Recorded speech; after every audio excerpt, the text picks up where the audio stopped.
Right now, somewhere in America, someone is spraying water on a white brick of fuzz, waiting for mushrooms that are never going to come. They followed the kit instructions to the letter, they still lost, and it was not bad luck. The mushroom they picked was rigged against them before they opened the box. That plain white button sitting in your fridge right now is one of the hardest things on earth to grow at home, and it is the very first mushroom almost everyone tries. So before we go 1 inch further, the thing you actually clicked for, if you want your first grow to work, start with a blue oyster. That is the whole trick. It shrugs off beginner mistakes and eats almost any garbage you feed it. It will fruit even when your setup is a hot mess. The other 4 smart picks sit right beside it, and by the end of this, you will know the 5 worth growing and the ones that will quietly eat your money and waste your whole summer. So why do so many sharp, capable people grab the wrong mushroom first? It usually comes down to 2 traps. The first is familiarity. You recognize the grocery store button, so your brain files it under safe and simple. The catch is that the white button, Agaricus bisporus, is a secondary decomposer.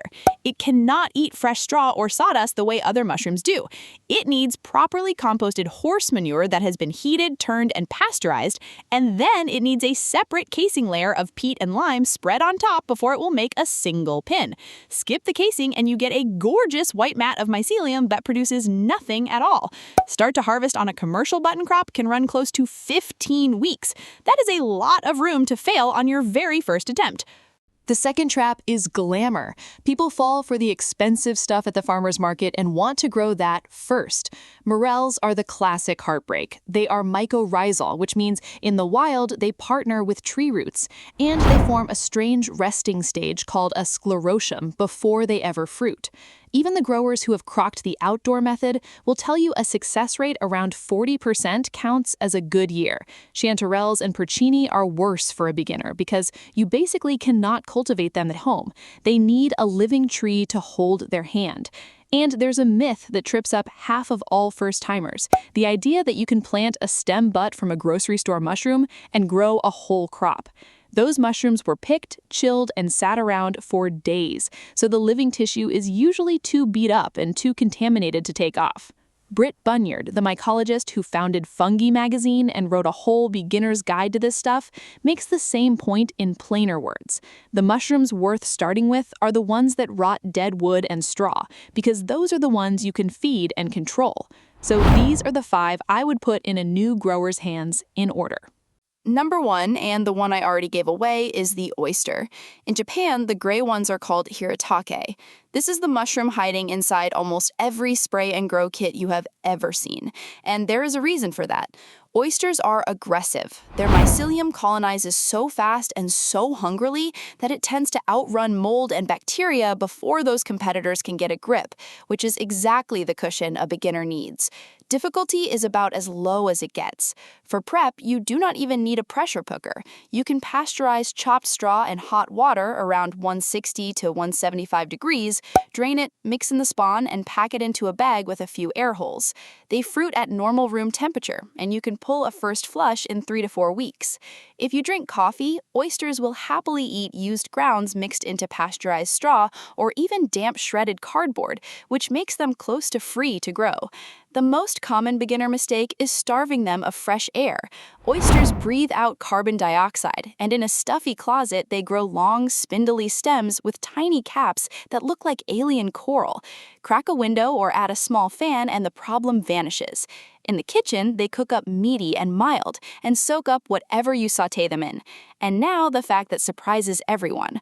Oyster mushrooms are carnivorous. Their mycelium hunts and digests tiny roundworms in the wild to steal extra nitrogen.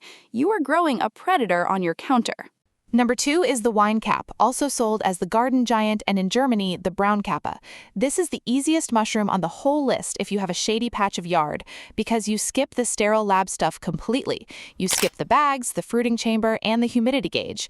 You rake out a bed of hardwood wood chips or straw in a shaded spot, layer the spawn through it like a lasagna, soak it, and walk away. It handles a wide temperature swing, roughly 55 to 75 degrees, so most of the country can run a bed through spring and fall. fall. Inoculate in spring and you can be picking burgundy caps the size of your palm by early autumn. The big beginner mistake is letting the bed dry out during a hot stretch, since the whole thing lives outdoors at the mercy of the weather. The lesser-known payoff is underground. Winecap mycelium tears through wood chips and improves your garden soil while it works, which is why permaculture folks tuck it into vegetable beds on purpose. You get dinner and better dirt from the same corner of the yard. Number 3 is lion's mane, the shaggy white pom-pom, known in Japan as shiitake. It looks nothing like a normal mushroom, and it behaves like a very polite one.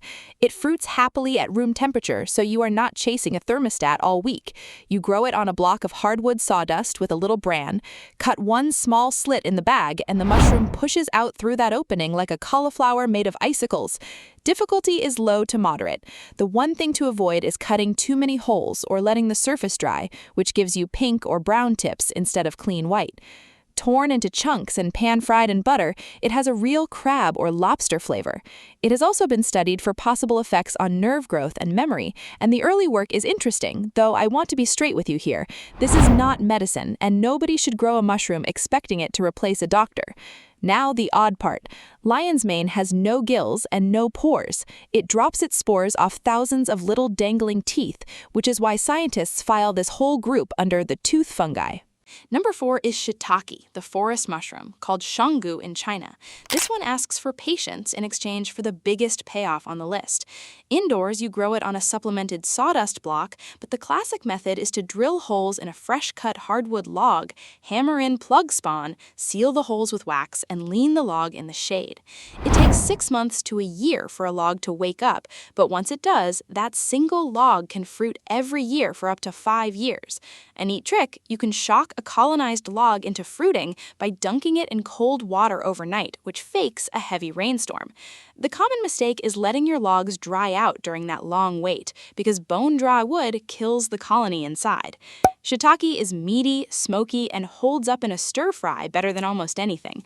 And a surprise most people never hear, those pale cracks across a dried shiitake cap are a badge of quality. When cold, dry air splits the surface while the cap swells, you get the flower pattern the Japanese call hana danko, the most prized grade of dried shiitake there is. Number 5 is a wild card, the pink oyster, and I love it for one specific reason. It hands a beginner the fastest, most dramatic first win on this list. This tropical cousin colonizes at warp speed and fruits in shocking bubblegum pink, sometimes within a week or two of pinning. It wants warmth, roughly 65 to 85 degrees, so it is the perfect summer project and a smart choice if you live somewhere hot where regular oysters sulk. Its mycelium is so aggressive it fights off contaminants better than most, which forgives sloppy hands. But I am going to be honest about the trade, because this channel does not do bait and switch. Pink oysters throw off an enormous cloud of spores, so pick them young before the caps flatten, and keep them out of your bedroom if you have allergies or asthma. They also have almost no shelf life, about a day in the fridge before they turn, so you eat them the day you pick them. Cook them crisp and they taste weirdly like bacon. The fun fact, the mycelium itself glows bright pink as it grows, which almost no other cultivated mushroom bothers to do. One honorable mention before we wrap, because it earns a spot the moment you have a single grow behind you.